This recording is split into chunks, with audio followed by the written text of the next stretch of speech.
बिस्मिल्लाहिर्रहमानिर्रहीम, अस्सलाम वालेकुम। लास्ट लेक्चर में हम लोग डिस्कस कर रहे थे कंज्यूमर प्राइस इंडेक्स सीपीआई के बारे में।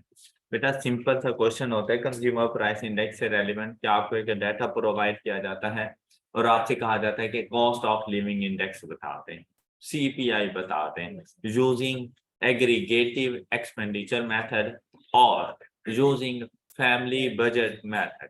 अगर और दोनों सिचुएशन के अंदर जो आप लोगों को डाटा प्रोवाइड किया जाता है उसमें करंट ईयर की प्राइसेस, बेस ईयर की प्राइसेस एंड बेस ईयर की क्वांटिटी प्रोवाइड की जाती है। जब हम लोग बात करते हैं एग्रीगेटिव एक्सपेंडिचर मेथड की, तो बेटा इससे मुराद होता है हमारे पास लेस्पियर्स का फार्मूला। क्या आप लोग लेस्पियर्स का फार्मूला यूज करते हुए अगर इंडेक्स नंबर फाइंड करें तो उस इंडेक्स नंबर को हम लोग कंज्यूमर प्राइस इंडेक्स नंबर कहते हैं। और अगर आप लोग average weighted average of price relative का फार्मूला यूज करें तो उसको हम लोग कहते रहते हैं फैमिली बजट मेथड। अब इसमें ऐसा होता रहता है कि आपको एज सच वेटेज गिवन नहीं होती, तो प्राइस रिलेटिव फाइंड करने के लिए तो आपने करंट ईयर की प्राइसेस को डिवाइड कर देना है बेस ईयर की प्राइसेस के साथ, आपके पास प्राइस रिलेटिव्स आ जाएंगे। अब उनकी एवरेज फाइंड करने के लिए आपके पास वेट्स का होना जरूरी है, आपको वेट्स एज सच गिवन नहीं है, तो आप लोग W की वैल्यू खुद से डिटरमिन करेंगे और W को डिटरमिन करने के लिए बेस ईयर की प्राइस को मल्टीप्लाई कर दिया करें बेस ईयर की क्वांटिटी के साथ। तो आपके पास वहां से W की वैल्यू आ जाएगी और आपने एवरेज फाइंड कर लेनी है। आई होप कि ये बात आप क्लियर है। अच्छा, जो हम लोगों ने क्वेश्चन सॉल्व किया था यहाँ पर क्वेश्चन नंबर 10, ये बेसिकली हम लोगों ने consumer price index number calculate करके देना था और हमने इसको लेस्पियर के फार्मूले और weighted average of price relative से इंडेक्स नंबर फाइंड किया था, लेकिन सिर्फ उस टाइम पर हम लोगों ने नेम यूज नहीं किया था। तो बेसिकली ये हमारे पास सीपीआई से रेलिवेंट ही एक क्वेश्चन मौजूद था। अब हमेशा याद रखिएगा कि जब भी प्राइसेस के अंदर इंक्रीज आता रहता है, जब भी प्राइसेस में इंक्रीज आएगा तो उस साल का इंडेक्स नंबर आपको 100 से ग्रेटर मिलेगा। प्राइसेस में डिक्रीज आएगा तो इंडेक्स नंबर 100 से स्मॉलर मिलेगा। अगर 100 से स्मॉलर इंडेक्स नंबर है तो डिक्रीज इन प्राइसेस को शो करता है, और अगर 100 से ग्रेटर इंडेक्स नंबर है तो इंक्रीज इन प्राइसेस। तो अगर प्राइसेस इंक्रीज हो जाती हैं तो इंडेक्स नंबर इंक्रीज हो जाता है, मतलब सीपीआई की वैल्यू इंक्रीज हो जाती है। लेकिन प्राइसेस के इंक्रीज होने से क्वांटिटी डिक्रीज होती है। इनवर्स रिलेशनशिप होता है प्राइसेस का और क्वांटिटीज का। जो चीजें ज्यादा महंगी होती हैं वहां पे कम रश नजर आएगा आपको, लेकिन जो चीजें सस्ती होती है ना वहां पे रश बहुत ज्यादा होता है। अब अगर आप लोग देखें ब्रांड्स में नॉर्मल रूटीन के अंदर देखें तो फुल प्राइस चार्ज कर रहे होते हैं, तो आपको 1 2 3 5 कस्टमर नजर आ जाएंगे बस। लेकिन जैसे ही वो किसी भी ओकेजन पर सेल्स अनाउंस कर लेते हैं तो आप देखें कि पूरा शहर वहां पर होता है उस ब्रांड के पास, कि प्राइसेस उन्होंने कम की तो अब उनकी क्वांटिटीज ज्यादा सेल हो जाती हैं। लेकिन जब प्राइसेस हाई होती हैं तो हमारे पास क्वांटिटी कम हो जाती है, तो हमारी परचेजिंग पावर कम हो जाती है due to inflation, due to increase in prices. तो अगर सीपीआई की वैल्यू, इंडेक्स नंबर की वैल्यू इंक्रीज कर जाए तो परचेजिंग पावर डिक्रीज हो जाती है, कम हो जाती है। तो हम लोग कह सकते हैं कि सीपीआई और परचेजिंग पावर के दरमियान हमेशा इनवर्स रिलेशनशिप पाया जाता है। तो purchasing power is equal to 1/CPI। अब देखें जी, इंसान का लिविंग स्टैंडर्ड इस्टेब्लिश रहना चाहिए, ये गवर्नमेंट की रिस्पॉन्सिबिलिटी होती है कि वैसे तो वो अपने जो भी सिटीजन्स हैं उनके लिविंग स्टैंडर्ड को इम्प्रूव करे डे बाय डे। लेकिन अगर इम्प्रूव नहीं कर सकते तो कम से कम उसको इस्टेब्लिश जरूर करें, उनको कांस्टेंट जरूर रखें। मतलब ऐसा ना हो कि उनकी पॉलिसीज की वजह से लोगों का लिविंग स्टैंडर्ड लो हो जाए और लोग घर बैठे खाम में गरीब हो जाएं, ऐसा नहीं होना चाहिए। अब इसका क्या मतलब है हमारे पास कि आप लोग देखें, जब भी बजट अनाउंस होता है तमाम कमोडिटीज की प्राइसेस में इंक्रीज लेकर आ जाते हैं, लेकिन साथ ही खुशखबरी सुना दी जाती है कि गवर्नमेंट मुलाजमीन की इनकम्स में 25% इंक्रीज कर दिया गया। अब अगर यहां पर आपसे एक सिनेरियो देखें कि भाई अगर हमारी इनकम है 100 रुपीज, इनकम है 100 रुपीज, हमें एक यूनिट की प्राइस मिल रही है 5 रुपीज, तो आज हम उसकी कितनी क्वांटिटीज परचेज कर सकते हैं? 20, राइट? अच्छा, अब क्या हुआ, गवर्नमेंट ने डिसाइड किया कि वो प्राइसेस को इंक्रीज कर रहे हैं।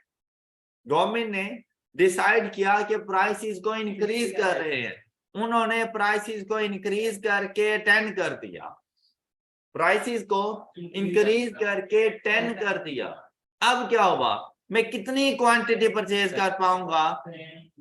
अगर ऐसा हुआ कि मेरी इनकम को इंक्रीज ना किया गया और सिर्फ प्राइसेस इंक्रीज कर रहे हैं, तो मेरा लिविंग स्टैंडर्ड, मेरी परचेजिंग पावर कम हो जाएगी, मैं गरीब हो जाऊंगा। मेरी जरूरियात जिंदगी 20 यूनिट्स थे, लेकिन मैं अपनी इनकम के अंदर वो 20 यूनिट्स परचेज करने की सलाहियत नहीं रखता।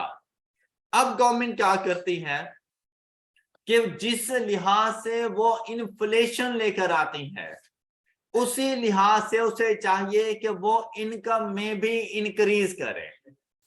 अब बेसिकली सिर्फ इन गवर्नमेंट को इतना करना चाहिए कि अगर मैं पहले 20 यूनिट्स परचेज करता था तो मुझे कोई फर्क नहीं कि भाई आप प्राइसेस को इंक्रीज करते हो और कितना इंक्रीज करते हो, लेकिन मुझे इस काबिल जरूर रखो कि तुम्हारी इन्फ्लेशन का असर मुझ पे ना पड़े, कि मैं आफ्टर इन्फ्लेशन भी 20 यूनिट्स ही परचेज करने की सलाहियत रखूं।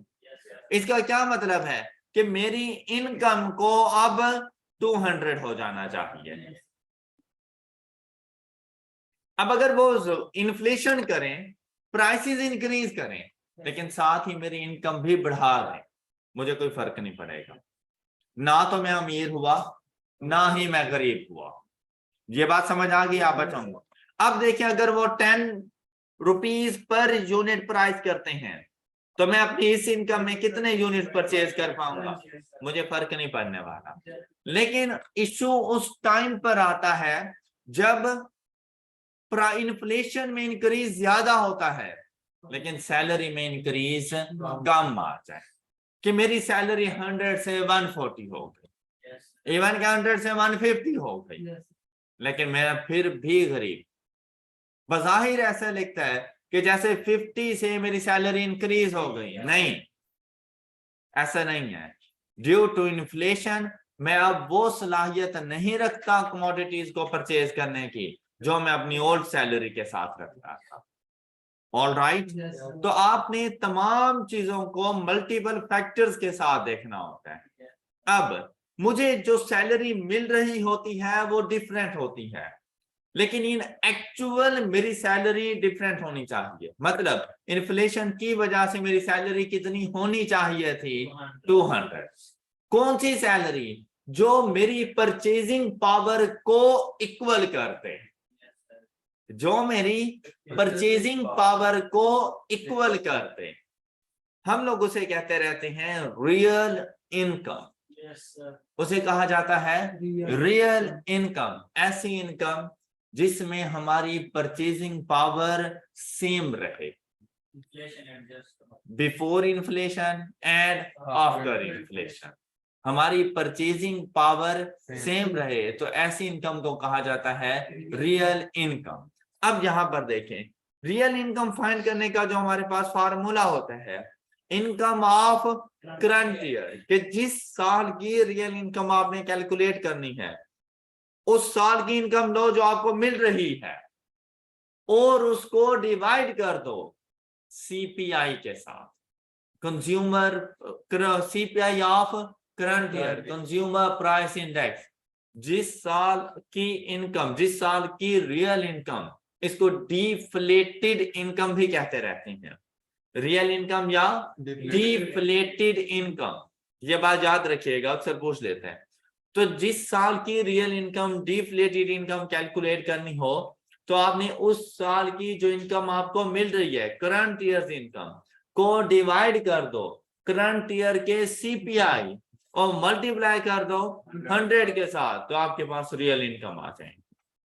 इसी तरह से हम लोगों ने ऊपर पढ़ा कि 1/CPI is equal to purchasing power. तो देखें CPI यहाँ पर डिनोमिनेटर में मौजूद है, तो रियल इनकम का एक और फॉर्मूला भी बन सकता है कि income of current year multiplied by purchasing power, right?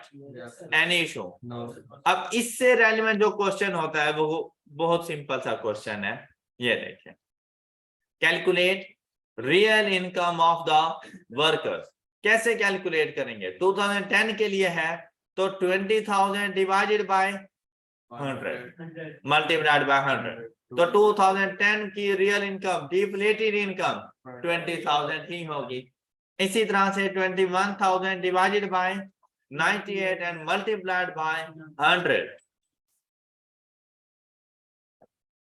and the answer is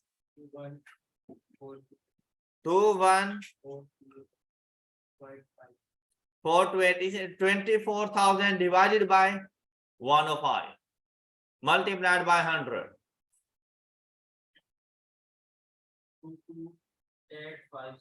2857। ये इसे आप लोग रियल इनकम कैलकुलेट कर लेंगे, कोई इशू? कोई इशू? क्वेश्चन नंबर 12 ज्यादा इंपॉर्टेंट क्वेश्चन है इस टॉपिक से रेलेवेंट, जो आपके एग्जाम में पूछा जा सकता है। क्वेश्चन नंबर 12 में कहता है, in 2010 the wage of an employ was rupees 1200 and CPI was 180, 2010 का। और फिर अब देखिए, हम यहां से इसकी रियल इनकम कैलकुलेट कर सकते हैं। इसी तरह से कहता है इट रोज टू 220, मतलब जो CPI 180 था वो इंक्रीज होकर 220 हो गया। कब? 2012 में। कहते हैं calculate the additional dearness allowances to be paid to employ if he has to be compensated. अब ऐसा क्या भाई, 1200 रुपीज हम उसको 2010 में पे कर रहे थे जब CPI की वैल्यू 180, अब CPI इंक्रीज हो गया तो लाजमी बात है इन्फ्लेशन हो गई है, इन्फ्लेशन हो गई है तो हमें उसकी सैलरी में इंक्रीज करना चाहिए। तो कहता है कितने का इंक्रीज करूं, उसकी सैलरी में इंक्रीज कितने का करूं कि उस पे इन्फ्लेशन का असर ना हो। इट मीन्स दैट हम उसकी परचेजिंग पावर को सेम करना चाहते हैं। इट मीन्स दैट कि हम लोग उसकी रियल इनकम को सेम रखना चाह रहे हैं। तो रियल इनकम ऑफ 2010 को इक्वल टू कर दो रियल इनकम ऑफ 2012। अब रियल इनकम का फार्मूला हमारे पास क्या होता है? Current years income. और 2010 के लिए 2010 को आपने इक्वल करना है 2010 की इनकम गिवन, इसका CPI given is equal to क्या इनकम होनी चाहिए डिवाइडेड बाय अगर CPI की वैल्यू, तो यहां से आपको इनकम मिल जाएगी कि 2012 की रियल इनकम क्या होनी चाहिए। तो 2012 की रियल इनकम होनी चाहिए हमारे पास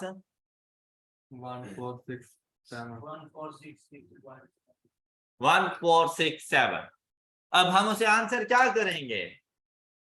267, क्योंकि 1200 तो ऑलरेडी वो रिसीव कर रहा है, अब उसे 1467 रिसीव करनी चाहिए, तो उसकी सैलरी में इंक्रीज कितने का लेकर आए हम? 267 रुपीज का। Alright, any issue? Good. Next हमारे पास एक छोटा सा टॉपिक है पहले हम लोग डिस्कस कर रहे हैं क्वेश्चन नंबर 14 को। इसमें हमें बताया गया है कि हम लोगों ने ना इंडेक्स नंबर कैलकुलेट कर दी है, इंडेक्स नंबर्स की कैलकुलेशंस कर ली। अब यहां पर देखिए 100 कौन से ईयर के साथ है, तो ये मेरे पास बेस ईयर हो। हम लोगों ने पढ़ा था कि बेस ईयर का इंडेक्स नंबर 100 होता है, तो हम लोगों ने ये 100 2005 के मुताबिक तमाम अपने डाटा का इंडेक्स नंबर कैलकुलेट कर दिया। बाद में पता चला कि नहीं, हम अपना कंपैरिजन 2005 के साथ नहीं कर सकते, हम बेस ईयर को चेंज करने जा रहे हैं। हम लोग बेस ईयर, अब क्या है कि अगर मुझे एक्चुअल डाटा प्रोवाइड करता, फिर चाहे 2005 से कह देता, 2010 से कह देता, 2008 से कह देता, मैं इजीली फाइंड करके दे सकता था। उसने एक्चुअल डाटा नहीं दिया, उसने कहा कि मैंने 2005 से इंडेक्स नंबर कैलकुलेट किए और वो इंडेक्स नंबर की वैल्यूज ये है।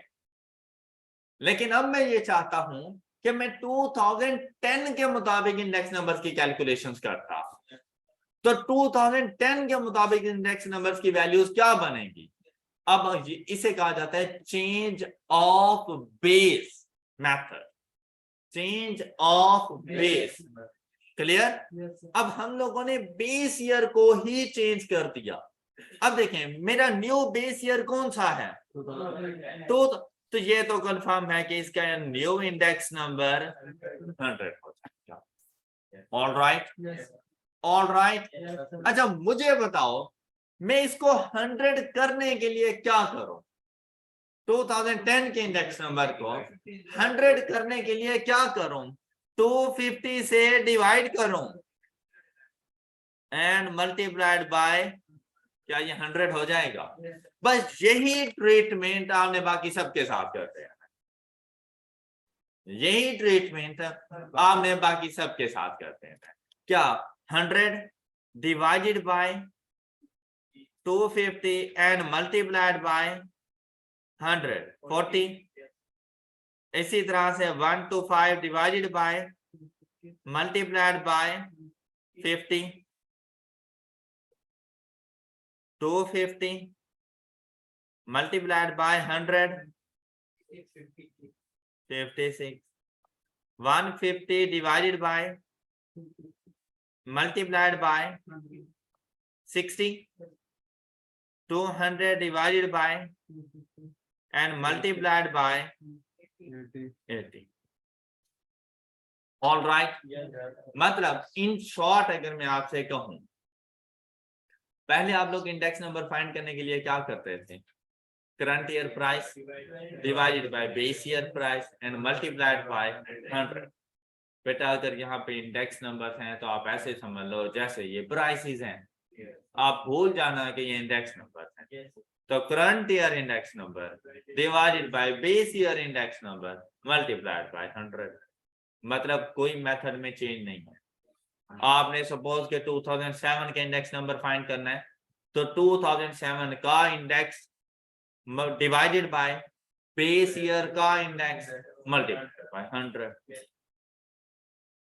Got it? An issue. अब आप आ जाएं चेंज बेस मेथड पर। आप लोग देखें अब तक जितना हम लोगों ने इंडेक्स नंबर पढ़ा उसमें ना हम लोग बेस ईयर को फिक्स्ड कर देते थे। मतलब अगर मैं 2001 का कंपैरिजन कर रहा हूं तो भी 1 के साथ कर रहा हूं, 2 का कर रहा हूं तब भी 1 के साथ कर रहा हूं, 3 का कर रहा हूं, ईयर 3 का कंपैरिजन तो भी 1 से हो रहा है, ईयर 4 का कंपैरिजन कर रहा हूं तो भी 1 के साथ कर रहा हूं। तो मैंने बेस ईयर को फिक्स्ड रखा हुआ था। अब आप लोग खुद सोचें कि ईयर 5 का अगर मैं कंपैरिजन करूं ईयर 1 के साथ, क्या सर्कमस्टांसेस, सिचुएशंस, तमाम फैक्टर्स एक जैसे थे? क्या जो फैक्टर्स 2005 में मुझे फेस करने पड़ रहे हैं क्या 2001 में वही फैक्टर्स हैं? तो क्या कंपैरिजन बनता है? नहीं, बिल्कुल भी नहीं। तो ऐसा नहीं है कि अगर 2005 के जो फैक्टर्स हैं वो सिमिलर टू 2004 होंगे। जो 2004 के फैक्टर्स होंगे वो सिमिलर टू 2003 होंगे। तो बेटा चेन बेस मेथड से मुराद है कि आप जब भी कंपैरिजन करने लगे, जिस साल का इंडेक्स नंबर कैलकुलेट करने लगे, उसके लिए बेस ईयर उससे प्रीवियस ईयर होना चाहिए। फिक्स्ड ना कर दो कि ईयर 1 ही मेरा बेस ईयर होगा, नहीं, ईयर 1 के लिए तो 1 है क्योंकि उससे पीछे डाटा नहीं है, उससे पीछे मेरा बिजनेस ही नहीं था। लेकिन ईयर 2 के लिए बेस ईयर 1, ईयर 3 के लिए बेस ईयर 2, ईयर 4 के लिए बेस ईयर 3। तो इसे कहा जाता है चेन बेस मेथड। क्लियर? तो अब जब फिक्स्ड होता था तो आप लोग फार्मूला यूज करते थे Pn divided by multiplied by, ये बात क्लियर? यहां पर आपने फिक्स्ड रखा होता था और इससे आपको याद है आप इसे प्राइस रिलेटिव्स कहते थे। ये प्राइस रिलेटिव्स है। अगर बेस ईयर फिक्स्ड हो जाए तो प्राइस रिलेटिव्स होते हैं। लेकिन अगर अब क्या है कि भाई मेरे पास करंट ईयर है Pn, तो बेस ईयर क्या होगा Pn माइनस, क्या मतलब अगर ये 5th ईयर है तो यहाँ पे 4, ये 4th ईयर है यहाँ पे 3, तो P नॉट नहीं, अब Pn divided by Pn minus 1 multiplied by 100। ये इंडेक्स नंबर्स आपके पास आते जाएंगे और इन्हें कहा जाता है लिंक रिलेटिव्स। इन्हें कहा जाता है लिंक रिलेटिव। अब आपने एग्जाम्स में क्वेश्चन में इस बात पे सही फोकस करना है कि उसने प्राइस रिलेटिव पूछा है या लिंक रिलेटिव। अगर प्राइस रिलेटिव पूछा है तो आपने उसके मुताबिक जो वो कहे फिक्स्ड बेस ईयर उसके मुताबिक कैलकुलेट करके दो, वो ना कहे तो फर्स्ट ईयर को। लेकिन अगर वो लिंक रिलेटिव कह दे ऑफ ईयर 5 तो year 5 divided by year 4। Got it? ये बात क्लियर हो गई? लिंक रिलेटिव्स कैलकुलेट हो जाएंगे। गुड, शाबाश। तो यहाँ पे ये देख कहते हैं in this method the base period is not fixed but moves from year two year. The relative price computed under this method is known as link relatives। और कैसे? Price in the given period divided by the current year divided by prices in the preceding period multiplied by, और ये इसका formula बन गया Pn divided by Pn minus 1 multiplied by 100। ये है link relative. और अगर कभी आपसे कह दे चेन रिलेटिव्स, कभी आपसे कह दे चेन रिलेटिव्स, चेन इंडेक्स, तो इसका फार्मूला हमारे पास होता है link relatives of given period, link relatives of given period multiplied by chain relatives of preceding period and divided by 100। Link relatives of given period multiplied by chain relatives of preceding period and divided by 100। ये आपके पास chain relatives का formula बन जाएगा। किस तरह से इसको calculate करना है उसके लिए हमारे पास क्वेश्चन मौजूद है 13। क्वेश्चन नंबर 13 यहां पर अगर आप लोग गौर से देखें ना तो मुझे एक्चुअल प्राइसेस गिवन है of commodity A, B, C and D for the year 2011 to 2015। अब अगर इनके रिक्वायरमेंट देखें from the following data calculate average of relatives index using chain based method using arithmetic mean in average। calculate the average of relatives index using a chain based method, और उसके लिए जो हम लोगों ने using arithmetic mean in average। हमने सबसे पहले इसके प्राइस रिलेटिव्स कैलकुलेट करनी है। लेकिन उन प्राइस रिलेटिव्स के लिए भी हम लोगों ने चेन बेस मेथड यूज करना है। प्राइस रिलेटिव कैलकुलेट करेंगे, लेकिन प्राइस रिलेटिव्स के लिए चेन बेस मेथड यूज करेंगे। चेन बेस मेथड से क्या मुराद है? प्रीवियस पीरियड के साथ लिंक रिलेटिव, प्रीवियस पीरियड के साथ जाकर हम लोगों ने उसका कंपैरिजन करना है। अब यहाँ पे देखें, इस क्वेश्चन को हम लोग सॉल्व करेंगे कुछ इस तरह से कि जिस तरह उसने एक टेबल आपको प्राइसेस का बना के दिया है, इसी तरह से आपने प्राइस रिलेटिव्स का एक टेबल बना लेना है।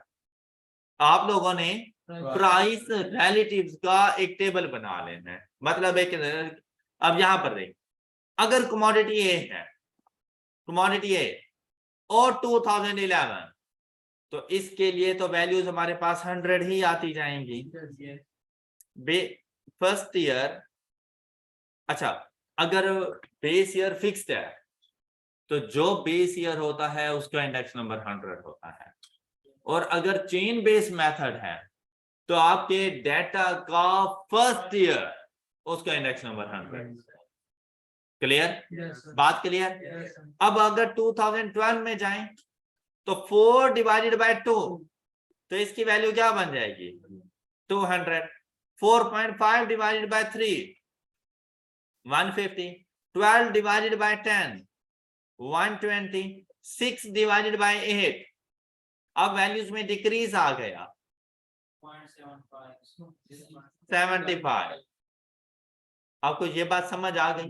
अच्छा, अभी तक अगर आप लोग देखें ना तो फिक्स्ड और चेन में आपको डिफरेंस का पता नहीं चला होगा, बिल्कुल सेम किया है। अगर फिक्स्ड भी होता तब भी ऐसा ही करते। अब डिफरेंस का पता चलेगा कि 5 डिवाइडेड बाय 4 ना कि 5 डिवाइडेड बाय 2। 1 to 5, 200, 120, नहीं 1 to 5, 8 divided by 6, क्या? 6 divided by 5, 9, 9, 21, 15, 10, 8, 8 divided by 6, 12 divided by 9,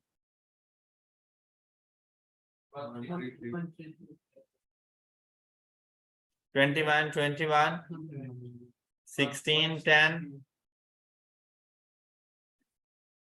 ये बात क्लियर? देखिए, क्या मैंने चेन बेस मेथड यूज किया? जिस तरह से उसने कहा था मैंने वैसा ही किया, मैंने चेन बेस मेथड यूज किया। लेकिन नंबर ऑफ कमोडिटीज एक से ज्यादा है, मैंने हर साल का इंडेक्स नंबर कैलकुलेट करके देना है। अब क्या कहते हैं? कहते हैं अब जो आपने एवरेज यूज करनी है, वो एवरेज कौन सी यूज करना? अरिथमेटिक में, अरिथमेटिक में। अब यहां पर ये जो मेरे पास आ जाएंगे, ये आएंगे लिंक रिलेटिव्स, और वो कैसे? इसका तो 100 ही आ जाए। आप इन सबको ऐड करें। देखिए भाई, कमोडिटी के लिए नहीं देखना, ईयर्स के हिसाब से देखना है। तो आप लोग इन सबको ऐड करें एंड डिवाइडेड बाय 4, इसकी एवरेज फाइंड करते हैं। 136.25। जी नेक्स्ट,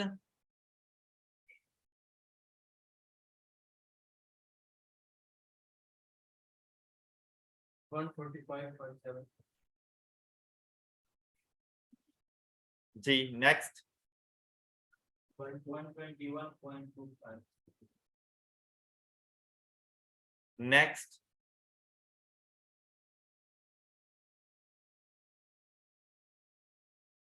131.5।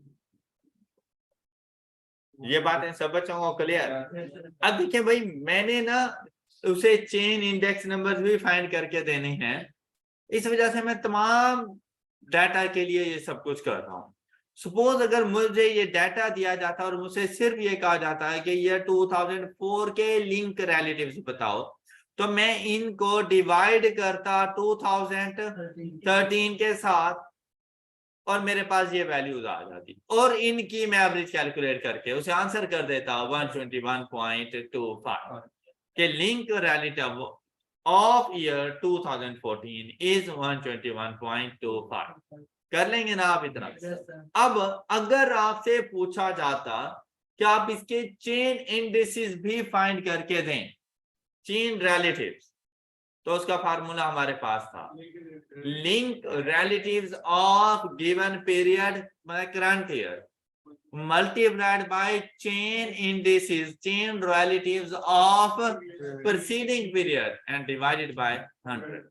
अब अगर हम लोग बात करें चेन रिलेटिव्स, तो भाई फर्स्ट ईयर के लिए तो 100 ही रहता है। नेक्स्ट ईयर की बात करें तो नेक्स्ट ईयर में इसके लिंक रिलेटिव्स को मल्टीप्लाई करना है प्रीसीडिंग पीरियड के चेन रिलेटिव्स के साथ एंड डिवाइडेड बाय 100। तो ये आंसर आ जाएगा 136 पॉइंट। इसी तरह से जब ये 2013 का लिखने लगेंगे तो 2013 के लिंक रिलेटिव्स को मल्टीप्लाई करना है 2012 के चेन रिलेटिव्स के साथ एंड डिवाइडेड बाय 100। 199 पॉइंट। अब यहां तक देखें ना तो कोई खास फर्क नहीं नजर आया होगा आपको, ऐसा लग रहा होगा जैसे मैं इसको इसके साथ डिवाइड कर रहा हूं, जैसे मैं इसको, हालांकि ऐसी बात नहीं थी, इसीलिए मैंने एरोज का सहारा लिया। आपको पता हो कि मैं लिंक रिलेटिव्स के साथ मल्टीप्लाई नहीं कर रहा, प्रीसीडिंग पीरियड के चेन रिलेटिव्स के साथ मल्टीप्लाई कर रहा हूं। अब ये फर्क आपको नजर आएगा इधर जब हम लोग जाएंगे 2014 में। तो 2014 में हम लोग 121.25 multiplied by 199.31 and divided by 100। Clear? तो 2015 के लिए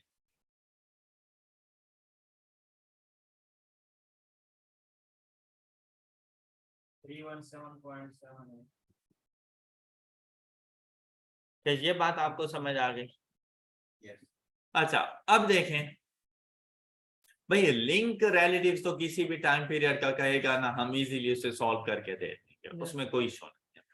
लेकिन अगर आपसे कहता है ना कि यार 2014 का चेन रिलेटिव्स बताओ, it means that first year से लेकर 2014 तक आपने तमाम के लिंक रिलेटिव्स फाइंड करने हैं, तमाम के चेन रिलेटिव्स फाइंड करने हैं, तब जाके ये आंसर आएगा। Okay okay. जबकि अगर सिर्फ लिंक रिलेटिव्स कहते तो जिस साल के लिए कहेगा हम उसी साल की कैलकुलेशन करेंगे। चेन रिलेटिव जिस साल का कहेगा उससे पिछले तमाम ईयर्स की कैलकुलेशन हम लोग कर रहे हैं। All right, any issue? मेरे नोट्स में से ये आपका कॉन्सेप्ट, ये क्वेश्चन वगैरह, इंडेक्स नंबर खत्म हो चुका है। हम अगर अपने नोट्स की बात करें तो यहाँ तक खत्म हो चुका है। अब हम लोग जरा इसको डिस्कस करेंगे आपकी स्टडी टेक्स्ट में से, बुक में से जाकर इसको डिस्कस करेंगे।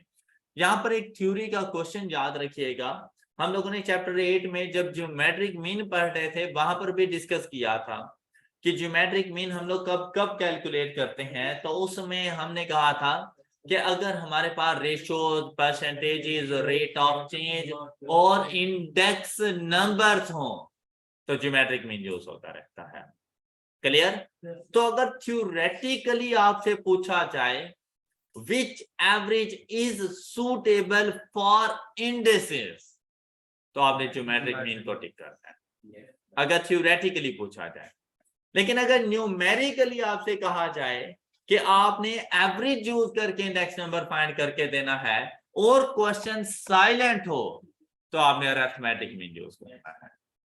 कैलकुलेशंस में अरिथमेटिक मीन ही यूज करना। लेकिन थ्योरेटिकली अगर आपसे पूछ लिया जाए कि कौन सी एवरेज बेस्ट है इंडेक्स नंबर की कैलकुलेशन में, तो ज्योमेट्रिक मीन बेस्ट।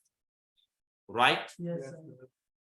आई कैप ने बेसिकली इन पे ज्योमेट्रिक मीन ही अप्लाई होना चाहिए था, लेकिन आई कैप ने अपने जितने भी पास पेपर्स में क्वेश्चन सॉल्व किए हुए हैं या बाकी भी जितनी बुक्स में, तो उन्होंने अरिथमेटिक मीन को एवरेज कंसीडर करके क्वेश्चन के सॉल्यूशन तैयार किया। तो आपने उसको फॉलो करना है, उस चीज को, उस ट्रेंड को आपने फॉलो करते रहना है। अब हम लोग चलेंगे स्टडी टेक्स्ट की तरफ। अब आप लोग इस पोजीशन पे पहुंच चुके हैं कि आप लोग एट अ ग्लांस को एक नजर पढ़ सकते हैं। ओके, और मैंने आपसे कहा था कि इसको जरूर पढ़ा करें, लेकिन जब आपका चैप्टर कंप्लीट हो चुका हो तब, तो आपको यहाँ से कोई ना कोई एमसीक्यूज वगैरह मिल सकते हैं। अब देखें, खास तौर पे जो टॉपिक आप पढ़ने जा रहे हैं उसकी डेफिनेशन वो यहाँ पे होती है। Index number are used to measure changes over time, location or some other characteristic. These changes usually relate to price or quantity. Index number might be constructed in relatively straightforward way by taking a list of values and choosing one as a base against which other values are compared. Alternatively, index number might be constructed in a complex way, combining the prices and quantity of many items. The retail price index is constructed in this way. Index numbers can be used to judge the effects of changes such as price changes in the past. They can also be used to predict the future by forecasting what the index number will be at a future date. Various indices are explained in this chapter, including Lespier's and Ponce indices. अब आ गए index numbers पर। आपने इनकी theories को जरूर देखना है। देखिए, index number are statistical devices that are used to express the relationship between quantitative variables. ये इंपॉर्टेंट बातें हैं जो कि आप लोगों ने देखें। क्वालिटेटिव डाटा से आप लोग इंडेक्स नंबर नहीं फाइंड करने वाले, क्वांटिटेटिव डाटा से करेंगे। तो क्वांटिटेटिव वेरिएबल्स के दरमियान रिलेशनशिप को ये एक्सप्रेस कर रहा होता है। They can be used to measure of fluctuations within the economy or production. तो उसने ये एग्जांपल्स वगैरह आपको बता दी। कहता है consumer price indices, retail price indices RPI और consumer price indices CPI measures changes in price levels over time, and stock market indices measure changes in a group of share prices over time. For example, the S&P 500 index measures changes in the prices of the top 500 shares traded in the USA. Use of index number, जहां से आपके MCQs बनते रहते हैं। क्या आप लोगों ने बताना होता है which option is correct regarding usage of index number, which is not the usage of index number. तो इसके लिए देखें, at economic levels index number can be used to get feel of the economic tendencies, inflations and deflation. Government might choose to go contents of the basket to reflect typical purchases in a society in order for the price index to provide a measure of inflation to relevance to government plan. In formulating policies, indices can help vouch for any production or trade fluctuation. It can also help in exploring the trends prevailing at the market. It can also be helpful in determining purchasing powers as well as real incomes of the people. ये सारी चीजें आप लोग पढ़ चुके हैं। सिर्फ एक मरतबा गो थ्रू करने का फायदा ये होता है कि इनके सब कोई एमसीक्यूज आ जाए तो आपके माइंड में ये पॉइंट्स जरूर होते हैं। तो एक मरतबा आप लोगों ने भी इसको गो थ्रू करना है। फिर आ जाता है बेस नंबर एंड पीरियड। ये बाकी सारी चीजें हम लोगों ने पढ़ी हुई हैं। Indices are calculated with reference to a base number which is usually given the value of 100 और 1000, तो हम लोग 100 कंसीडर कर रहे होते हैं। All other numbers are calculated in relation to the base. A base period number can be relative period against which all other variables are compared. Selecting the base period is critical. Ideal base period should not be too far, but should reflect stability within the given variables. अब ये आपके पास एक example है कि आपने index numbers को कैसे calculate करना है। उसने यहाँ पर आपको बता दिया ईयर 1 के लिए 100 और फिर आपसे कह रहा है कि ईयर 2 and 3, 4 के लिए ये आपके पास डाटा मौजूद है। Types of indices. A price index is an index that measure changes in the prices of a group of items over time. Quantity index measure changes over time in quantities of items in a basket. The price levels applied to the basket at different points in time are kept constant so that the index only reflects movements in the quantity of goods and services purchased. Constructing index numbers.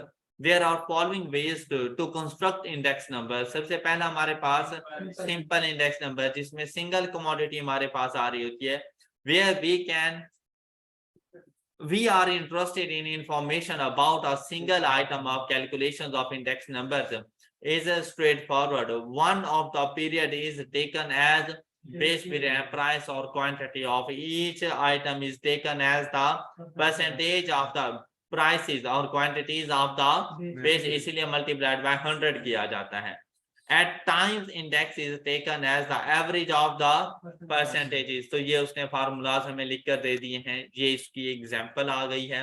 आप लोग जब पढ़ रहे हो तो आपने साथ साथ इसको सॉल्व करते जाना है और ये काम आज ही आप लोगों ने करना है।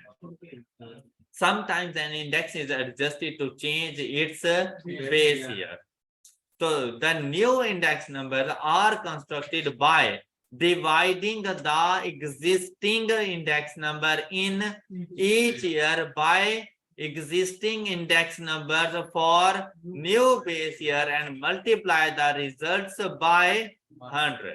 ये अभी हम लोगों ने क्वेश्चन सॉल्व किया था कि अगर हम लोगों ने बेस ईयर को चेंज करना हो तो जो एग्जिस्टिंग आपके पास इंडेक्स नंबर है उसको डिवाइड कर दिया करो एग्जिस्टिंग बेस ईयर के इंडेक्स के साथ और मल्टीप्लाई कर दिया करो 100 के साथ, तो आपके पास इंडेक्स नंबर चेंज हो जाएगा। तो ये आपके सामने क्वेश्चन मौजूद है, आपने इसको सॉल्व कर लेना है।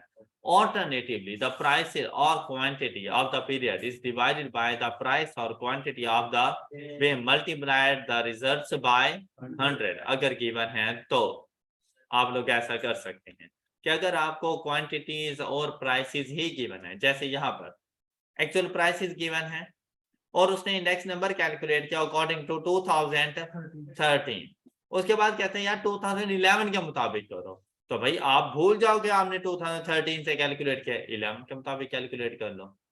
लेकिन अगर आपके पास ये इंडेक्स नंबर्स हो, आप इंडेक्स नंबर से भी ये वाले इंडेक्स नंबर कैलकुलेट कर सकते हैं कि आप फिर 94.2 को 100 कंसीडर कर दें, फिर 98.5 डिवाइडेड बाय 94.2 मल्टीप्लाइड बाय, तब भी आपके पास सेम यही आंसर है। Clear? Index number with more than one item, composite index number. तो आपसे कहता है consider price index numbers where there is more than one item. The aim is to construct a figure index number or to compare cost or quantities in a year under consideration to a base year. One way of doing this would be calculating simple aggregate price index.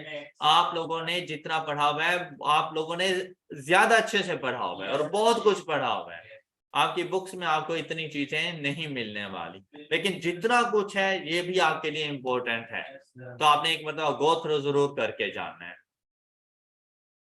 तो ये formulas आप लोग पहले discuss कर चुके हैं, अब इनसे रेलिवेंट आप लोगों ने ये एग्जांपल सॉल्व कर देनी है। लेकिन ये जो इम्पोर्टेंट चीजें हैं ना, ये देखें, ये लिमिटेशंस, ये जरूर पढ़ा करें आप लोग, ये थ्योरी आपके लिए ज्यादा इंपॉर्टेंट है। Limitations for this approach is that it gives no indications of the relative importance of each material, कि कौन सा मटेरियल हमारे लिए कितना इंपॉर्टेंट है उसके बारे में। तो हम लोगों ने ये समझा हुआ है जैसे तमाम कमोडिटीज हमारे लिए इक्वल इंपॉर्टेंस रखती, हालांकि इन रियल लाइफ ऐसा नहीं होता रहता। फिर क्या कहता है, this price of material has increased from 0.5 to 0.75, this is an increase of 50%। देखें 0.5 to 0.75, तो कहते हैं ये 50% का इंक्रीज है।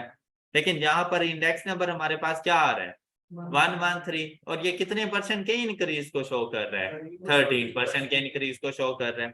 कहते हैं in each unit of production used 1 kilogram of B, C, D, but 100 milligram of A, the simple aggregate price index would not capture the serious impact that the price increases has had on the cost base। देखिए भाई, अगर आप लोग थोड़ी सी कोई चीज purchase करने के लिए जाते हैं ना, सो बिल्कुल एक माइनर सी, पहले आपको मिलती थी 50 रुपए की और अब आपको मिल रही है 55 रुपए की, आपको शायद फर्क ना पड़े। ओके क्योंकि आपने बिल्कुल थोड़ी क्वांटिटी में परचेज किया। लेकिन अगर इसी को आप किलोग्राम्स में कन्वर्ट कर दें, किलो आप 100 ग्राम्स लेकर आए तो इतना था, लेकिन किलोग्राम्स में कन्वर्ट करें तो जो चीज आपको पहले 500 रुपए की मिलती थी अब 550 रुपए की मिल रही है, आप जरूर बोलेंगे उसे कि यार इतनी महंगाई। ओके तो वो यही बात कर रहा है कि भाई अगर आप कमोडिटी बी सी डी का 1 किलोग्राम परचेज करो, लेकिन ए का अगर आप लोग परचेज कर रहे हो 100 मिलीग्राम, तो शायद आप इसके इम्पैक्ट को ज्यादा सीरियस ना लो। All right, clear. हालांकि सबसे ज्यादा इन्फ्लेशन ए पे हुई है। फिर क्या कहते हैं, a more sophisticated method is used to take the relative importance of items into account. तो आप इंपॉर्टेंस के मुताबिक उसको लेके चलें। This is very important for government who need to collect information about inflation. To do this, they must construct a price index to measure changes in the prices of a group of items over time. The group of items is often described as basket of goods or services. A government must decide what goods and services to include in the group, how much of these goods and services to reflect typical purchases in a society, in order for the price index to provide a measure of inflation of relevance to government planning। फिर आ जाता है हमारे पास weighted indexes. Weighted indexes में देखें the index where relative weights are assigned as per the relative significance of each items in the basket। There are different ways of weighting an index। The two most common types of indices are Laspeyres and Fast। और हम लोगों ने इनके price indices को भी देखा and quantity indices को भी देखा। कहते हैं for price index number either the original quantities or the current quantities of items in the basket can be used। Laspeyres की अगर हम लोग बात करें, Laspeyres price index measure price changes with reference to the quantities of goods in the basket at the date that the index was first established, मतलब base year। Okay और यही statement उठाकर एमसीक्यूज में दे देता है, सिर्फ इसको जाकर ऑप्शन में डाल देता है। Laspeyres price index, Paasche price index, Fisher price index, इसके साथ का जी जी इसीलिए आपसे कहा गया है कि आपने इसको स्टडी करना है। आपके जितने थ्योरेटिकल एमसीक्यूज बन रहे होते हैं वो आपकी बुक में से बनते होते हैं। इशू वहां पर आते हैं जहां पर आप लोग अपनी बुक को नहीं पढ़ते। इवन के आपके बाकी सब्जेक्ट्स का भी सेम यही हाल है। आई कैप ने जब भी पेपर बनाना है बुक को उठाना है, राइट। न्यूमेरिकल क्वेश्चंस इधर उधर से हो जाते हैं कि उसने ये वाले नहीं उठाने, लेकिन उसने जो आइडिया लेना है ना वो इन्हीं क्वेश्चन से लेना है, उसने डाटा को चेंज कर देना है सिर्फ। लेकिन जहां पर बात आती है ना थ्योरी की, वो आपकी बुक में से उठाते हैं। The base year quantities are taken as, तो देखिए किस में, लेस पेयर प्राइस इंडेक्स के अंदर। अब ये फार्मूला लिखा हुआ है, फार्मूले की क्या मीनिंग है, एग्जांपल कैसी है, ये आप लोगों ने खुद कर देना है। आई होप कि आप लोगों से हो जाएगा। फिर पास से price index measure price changes with reference to current quantities of goods in the, अच्छा अब यहां पे देखें, अगर प्राइस इंडेक्स की बात करें तो करंट क्वांटिटीज, और अगर पास्ट क्वांटिटी इंडेक्स की बात करें तो reference to the current prices. इस बात का ख्याल रखिएगा कि अगर प्राइस इंडेक्स है तो वेटेज क्वांटिटीज को, क्वांटिटी इंडेक्स है तो वेटेज प्राइसेस को, लेस पेयर है तो बेस ईयर की, और पास्ट है तो करंट की। क्लियर? फार्मूला एग्जांपल वगैरह ये आप लोगों ने खुद कर लेनी है। ये इंपॉर्टेंट है यहाँ पर, limitations of less pairs and past price indices। कहते हैं डिनोमिनेटर। अब अगर दोनों के डिनोमिनेटर्स की बात करें तो लेस पेयर का डिनोमिनेटर क्या बन रहा था, पी एन और क्यू नॉट, जबकि पी एन, हाँ पी नॉट क्यू नॉट, और अगर हम लोग बात करें पास्चे के लिए तो पी नॉट क्यू एन, ये इसके डिनोमिनेटर्स बनते हैं दोनों के। Denominators in the calculation of the less pairs price index P not Q not, the denominator does not change from year two year.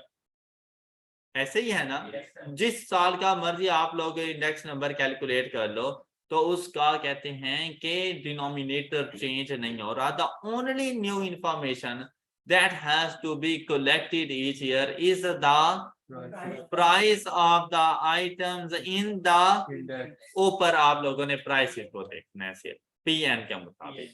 अच्छा फिर the denominator in the purchase price index Q not P not Q1 या Qn एक ही बात है, has to be recalculated every year, क्योंकि हर साल के लिए आपके पास करंट ईयर्स की क्वांटिटीज वगैरह चेंज हो रही हैं, to take account the most recent quantities consumed, जबकि वो बेस ईयर की क्वांटिटीज ले रहा था। This information might be difficult to collect. In summary, more information has to be collected to construct the past price index than to construct the, अब ये भी आपके पास एमसीक्यूज में आ जाता है।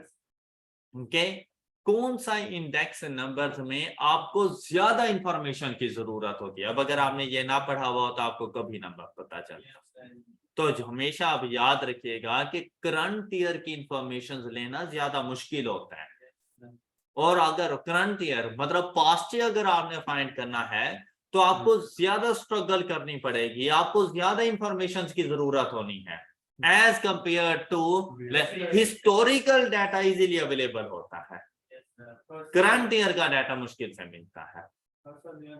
राइट? हाँ जी, ये बात क्लियर हो गई। कहते हैं this helps to explain why the purchase price index is used more than the, sorry, less pair price index is used more than the past price index in, तो ये बात भी आपसे पूछी जा सकती है, which of the following is used more in practice। तो हाँ, प्रैक्टिस का मतलब इन रियल लाइफ, तो लेस पेयर प्राइस इंडेक्स हम लोग ज्यादा यूज करते हैं क्योंकि उसका डाटा इजीली अवेलेबल होता है।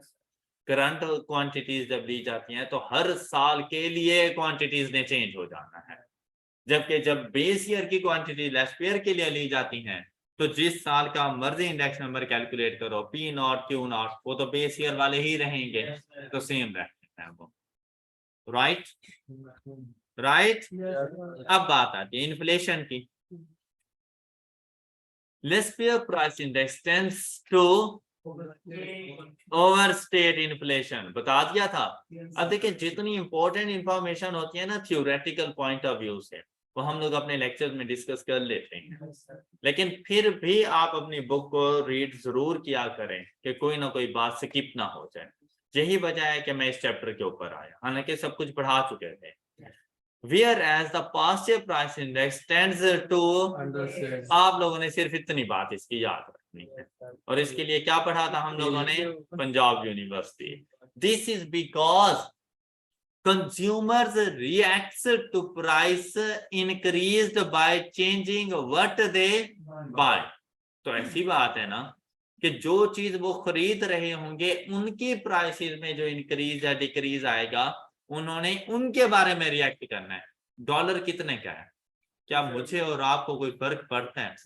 भाई मेरी कौन सी जायदादें डॉलर्स में रखी हुई हैं, मैंने कौन सी सेविंग डॉलर्स में की हुई है कि डॉलर 100 रुपए का है या 300 रुपए का है, लेकिन पेट्रोल की प्राइस क्या है मुझे फर्क पड़ता है, मैं जरूर उसके ऊपर आवाज उठाता हूँ। अब अगर हम लोग बात कर लें अपने पॉलिटिशियंस की, उन्हें कोई फर्क नहीं पड़ता कि पेट्रोल कितने का है, उन्हें कोई फर्क नहीं पड़ता कि बिजली का एक यूनिट अब 70 रुपए को क्रॉस कर रहा है, उन्हें कोई फर्क नहीं पड़ता क्योंकि मुफ्त है, उन्हें वो मुफ्त है। लेकिन उनके डॉलर्स की प्राइस में उन्हें फर्क पड़ता है क्योंकि उनके पास डॉलर्स।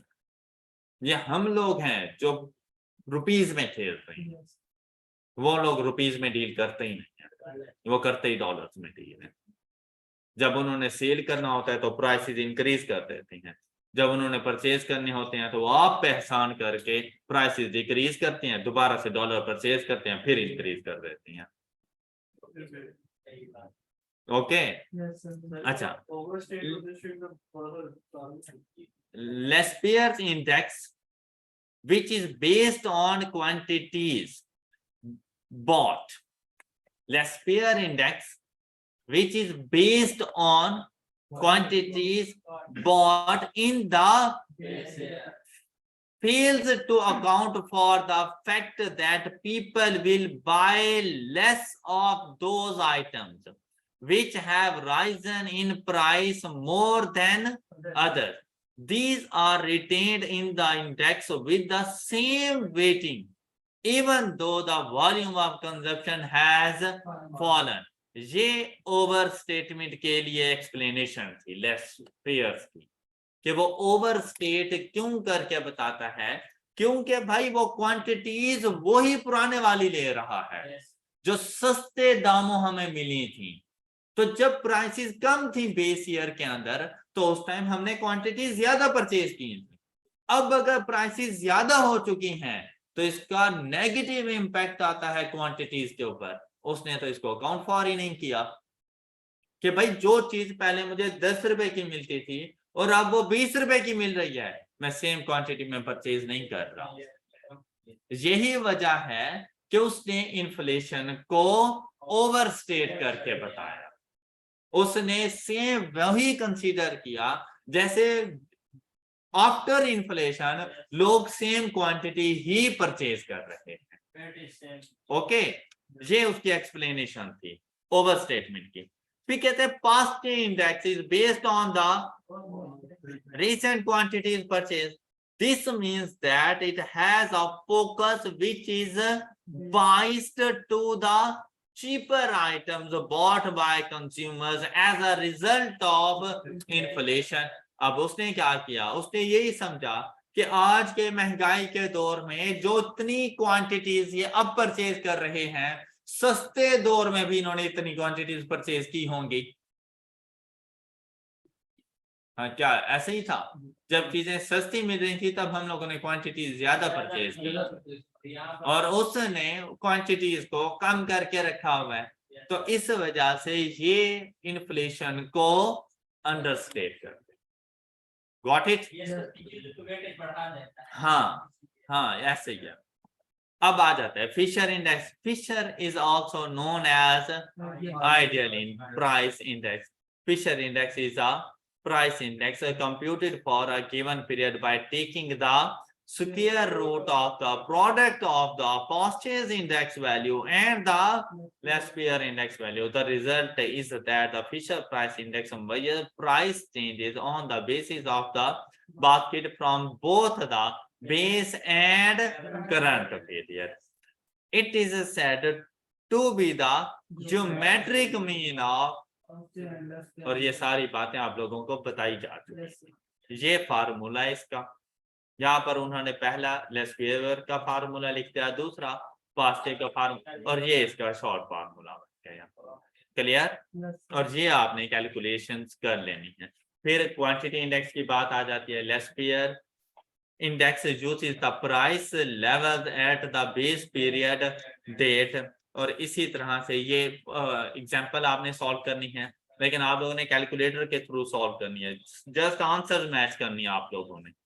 फिर Paasche quantity index, Paasche index uses the current price level, quantity index के अंदर करंट प्राइस लेवल यूज करेगा, जबकि लेस्पियर क्वांटिटी इंडेक्स के अंदर बेस पीरियड की प्राइस लेवल्स को अकाउंट फॉर करेगा।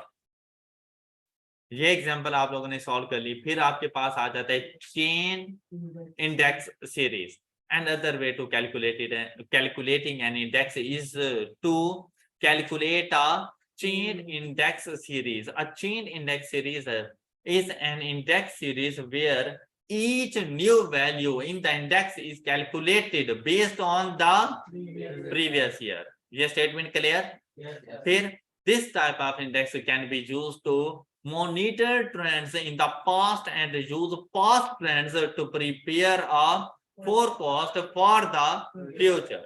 तो जो हम लोग कहते हैं कि भाई ईयर 1 से ईयर 2 में जितना प्राइसेस में इंक्रीज आया, तो फोरकास्ट ईयर 3 की हो सकती है कि अप्रोक्सीमेट इतना ही चेंज उसके ऊपर आएगा। इसी तरह से लिंक रिलेटिव्स का फार्मूला, चेन इंडेक्स का फार्मूला, और इससे रेलेवेंट क्वेश्चन सॉल्व हम लोग कर चुके हैं, आपने ये एग्जांपल सॉल्व कर लेनी है। फिर आ जाते हैं हमारे chain index show that annual sales growth has been about 7 per year compounded. जी नेक्स्ट देखें, कंज्यूमर प्राइस इंडेक्स हमारे पास आ जाते हैं CPI. Consumer price index CPI measures the cost of a consumer basket goods and services purchased by the typical urban family at a point in time as compared to the basket में include items of food, clothing, housing। मैंने आपसे कहा था, इसके लिए example दी थी कि salaried person अक्सर मंथ के स्टार्ट में डिपार्टमेंटल स्टोर पे गए और पूरी बास्केट ऑफ गुड्स पूरे मंथ के लिए लेकर आ गए, और उसमें जरूरियात जिंदगी की सारी चीजें मौजूद होती हैं। Okay, CPI is used to calculate the purchasing power or cost of living of the concerned group of people or class। तो ये याद रखना, सीपीआई की कैलकुलेशंस की यूजेज क्या है, कहाँ पे यूज होता रहता है, तो परचेजिंग पावर या cost of living. It can also help identifying periods of inflations and deflations। ये फार्मूला है हमारे पास CPI for single item can be formed by cost of market basket in current year, cost of market basket in base year। तो ये आपके पास data मौजूद। Calculating the rate of inflation और deflation, ये important topic है आपके लिए। वैसे तो सारे ही थे, लेकिन यहाँ पर कि भाई इन्फ्लेशन और डिफ्लेशन की परसेंटेजेस क्या हैं ये देखना है, और उसके लिए आपको सीपीआई बताए गए होंगे, सीपीआई गिवन होंगे, और आपने बताना होगा कि प्राइसेस में कितना परसेंट इंक्रीज या डिक्रीज आया, कितने परसेंट करंट ईयर में इन्फ्लेशन या डिफ्लेशन हुई। तो उसके लिए आप लोगों ने इन्फ्लेशन रेट कैलकुलेट करने के लिए दोनों सीपीआईज, दोनों ईयर्स के सीपीआईज का डिफरेंस ले लेना है।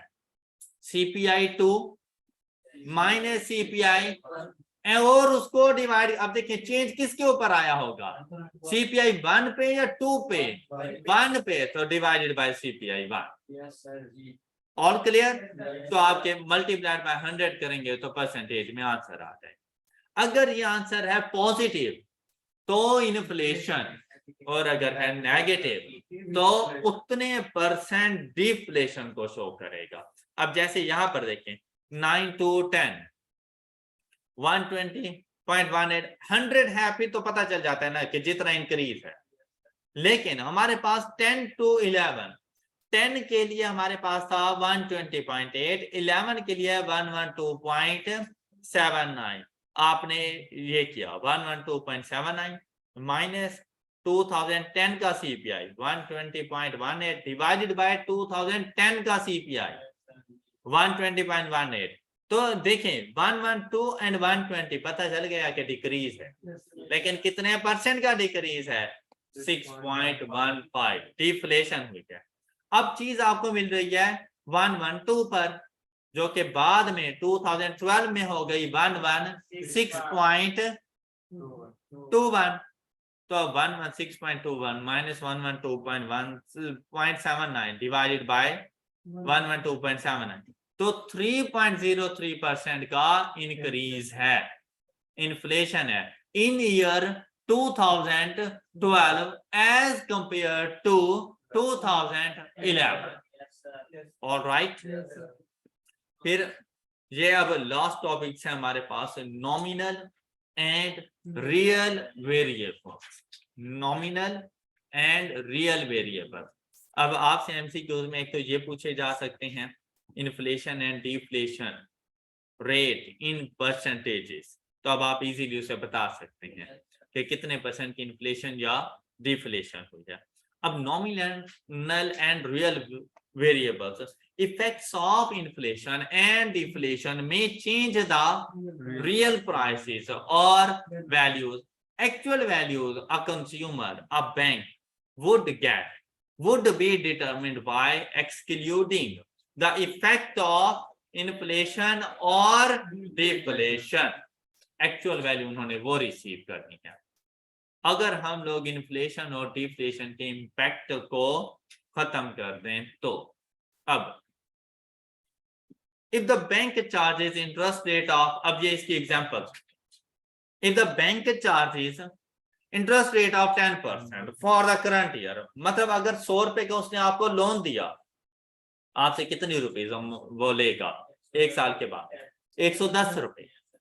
अब आप ये ना कहें कि उसने आपसे 110 रुपए लिए, या आप ये ना कहें कि उसने आपसे 10 रुपीज का इंटरेस्ट लिया, नहीं, ऐसा नहीं है। क्या चीज है कि भाई इस साल अगर 7% की इन्फ्लेशन हो गई, तो जब उसने आपको 100 रुपए दिए थे ना, वो 100 रुपए अब 107 रुपए बन चुके हैं, राइट? तो उसने आपसे जो गेन किया है ना, वो जस्ट 3% का किया है। उसने आपसे जो इंटरेस्ट लिया है ना, वो 3% का उसने लिया है। तो कहते हैं if the inflation rate is, अच्छा ये इसने उलट कर दिया या मैंने उलट कर दिया, कहते हैं इन्फ्लेशन रेट इज 3%, गेन उसने कितना किया था 10%, लेकिन बजाहिर ऐसा लग रहा था 10%, लेकिन इन एक्चुअल उसने जो गेन किया, actual real interest charge would be 7%। Alright, कहते हैं जीडीपी, ये इकोनॉमिक्स के टॉपिक्स आप लोगों ने पढ़े होंगे, gross domestic product, GDP is a measure of output of an economy. It is the sum of gross value. It is the sum of gross value added by all residents, producers in the economy.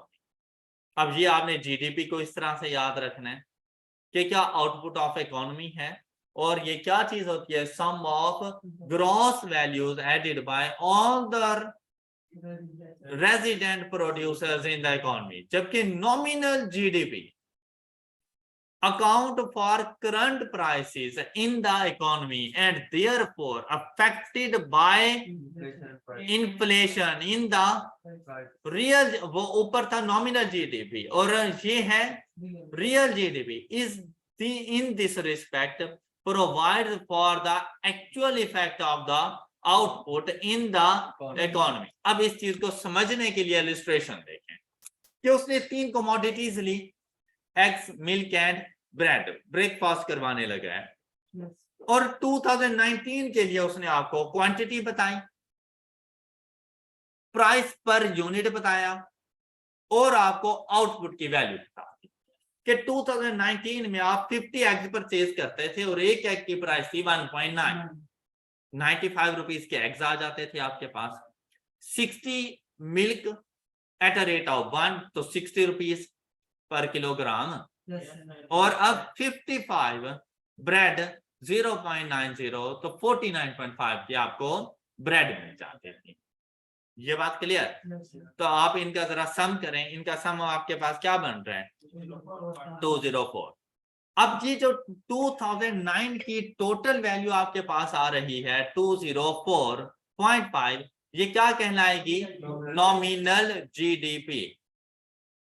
लेकिन अब अगर हम लोग बात करें 2020 की, prices में देखिए इंक्रीज आ गया, जो एग्स आपको मिलते थे 1.9 वो 2 के मिल रहे हैं, जो मिल्क 1 का मिलता था वो 1.5 का मिल रहा है, और जो ब्रेड 0.9 की मिलती थी वो 0.95 की मिल रही है।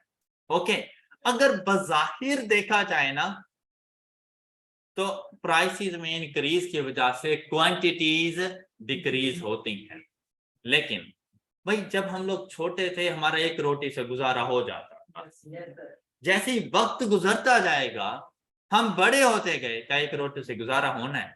भाई मेरी यार जरूरत ही 2 रोटियां हैं, अब चाहे मुझे 50 रुपए की एक मिले या 5 रुपए की एक मिले, मैं बंदोबस्त करूंगा, मैं परचेज करूंगा। आप लोग देखिए, आपको रोटी 5 रुपए की मिलती थी तब भी आप वही 10-12 घर के लिए लेके आते होंगे, 25 रुपए की एक मिल रही है तब भी वही लेकर आते हो। क्या जरूरियात जिंदगी इतनी, भाई इससे कम पे गुजारा, जिंदा कैसे रहे, है ना ऐसा? तो यहाँ पर ये मत समझिएगा कि क्वांटिटी पहले 50 यूज करते थे तो अब तो 64 है, आबादी में इजाफा भी तो हो जाता है, ज्यादा अंडों की जरूरत पड़ जाती है। अब यहाँ पर मिल्क 60 से 50 पर, किसी और चीज में हम लोग कंप्रोमाइज करते रहते हैं। ओके, इस कॉन्सेप्ट को क्या कहते हैं इकोनॉमिक्स में? Opportunity cost, right? अच्छा, और यहां पर देखें 55 से 60 पे, अब 2020 के लिए आउटपुट वैल्यू देखें कितनी आ रही है, और ये 2020 का नॉमिनल जीडीपी क्या है हमारे पास 260। अब यहां पर जरा थ्योरी को देखें, nominal GDP accounts for current prices in the economy and therefore affect the inflation in prices. ये उसने कहा GDP, gross domestic product, it is sum of gross value added by all the resident producers in the economy। तो क्या उसने ऐसा ही नहीं किया कि उसने तमाम अपनी जो डोमेस्टिक प्रोडक्ट्स थी उनकी वैल्यूज का सम कर दिया, वो उसकी जीडीपी बन गई, और इस जीडीपी को हम लोग क्या कहते रहते हैं नॉमिनल जीडीपी। अब अगर आप लोग गौर करें 2019 के लिए नॉमिनल जीडीपी क्या है 204 एंड 2020 के लिए 260, कहते हैं this increase in GDP from 2019 to 20 can be considered as dramatic increase from 260 to 204.5।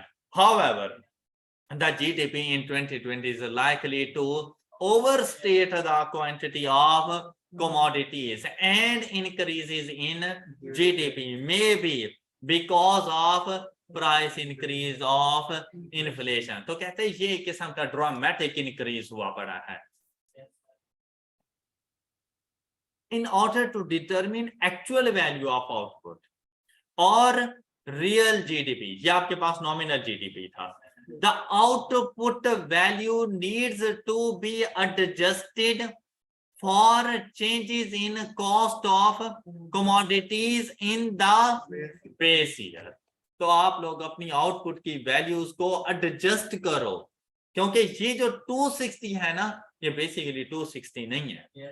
ये तो आपने करंट क्वांटिटीज को करंट प्राइस के साथ मल्टीप्लाई कर दिया है, ये तो एक किस्म का वैल्यू इंडेक्स आपने कैलकुलेट कर दिया है। तो ये आपके पास नॉमिनल जीडीपी है। रियल जीडीपी फाइंड करने के लिए आपने क्या करना है कि आपने क्वांटिटीज आज की उठाओ, क्वांटिटीज करंट ईयर की, और इनको मल्टीप्लाई करो बेस ईयर की प्राइसेस के साथ, और तब जाके आपने आउटपुट वैल्यू का जो सम कैलकुलेट किया तो ये आपको मिलेगा रियल जीडीपी ऑफ 2020। अब आपसे बेटा एमसीक्यूज अगर पूछा जाए, नॉमिनल जीडीपी की बात करें, जिस ईयर की नॉमिनल जीडीपी की बात करें, उस ईयर की क्वांटिटी को उसकी प्राइसेस के साथ आपने मल्टीप्लाई करके आउटपुट वैल्यू फाइंड करके उसका सम कर देना है। लेकिन अगर आप लोगों से पूछा जाए 2020 की रियल जीडीपी के बारे में, तो आपने 2020 की क्वांटिटीज उठानी है और उसको मल्टीप्लाई करना है बेस ईयर की प्राइसेस के साथ, और उन वैल्यूज का सम करोगे तो आपके पास आ जाएंगी real GDP. Now in this case the real GDP has increased by a lower amount. अब देखें 204 से 260 तो बहुत ज्यादा अमाउंट से नहीं इंक्रीज कर गया था, इंक्रीज इधर भी हुआ है लेकिन कम अमाउंट के साथ हुआ। Inflation rate can be calculated by determining the GDP deflator. इसे क्या कहा जाता है? ऊपर अगर आपने देखे ना, इन्फ्लेशन रेट हमने ऊपर भी फाइंड किया था, CPI2 minus CPI1 divided by CPI1। लेकिन अगर हमारे पास जीडीपीज की वैल्यूज मौजूद हों तो अभी हम लोग इन्फ्लेशन रेट कैलकुलेट कर सकते हैं, और इसे कहा जाता है GDP deflator. GDP deflator is nominal GDP divided by real GDP. ये जीडीपी डिफ्लेटर है, बहुत इंपॉर्टेंट है। तो आप देखिए आपके पास नॉमिनल जीडीपी क्या था 260 2020 का, जबकि उसका रियल जीडीपी क्या था 225.6। तो ये वैल्यू आपके पास आ 1.1524। मतलब जो चीज पहले आपको 1 रुपए की मिलती थी वो अब आपको 1.1524 रुपीज की मिल रही है, मतलब अप्रोक्सीमेट 1.15। तो 15% का इंक्रीज आया है। इन्फ्लेशन रेट 15% है। In terms of index number, it can be written as, ये बात क्लियर हो गई, मल्टीप्लाइड बाय 100 कर दूं तो देखें inflation rate is approximately 115 minus 100 divided by is equal to 15%. GDP inflator is the broader meaning measures of inflation than the CPI. All right. और आप लोगों का ये चैप्टर कंप्लीट हो चुका है। आप लोगों ने इसका सेल्फ टेस्ट सॉल्व कर लेना है, स्टिकी नोट्स को जरूर देख लिया करें। That's all for today. अपना बहुत सा ख्याल रखिएगा, नेक्स्ट लेक्चर में मिलेंगे। अल्लाह हाफिज।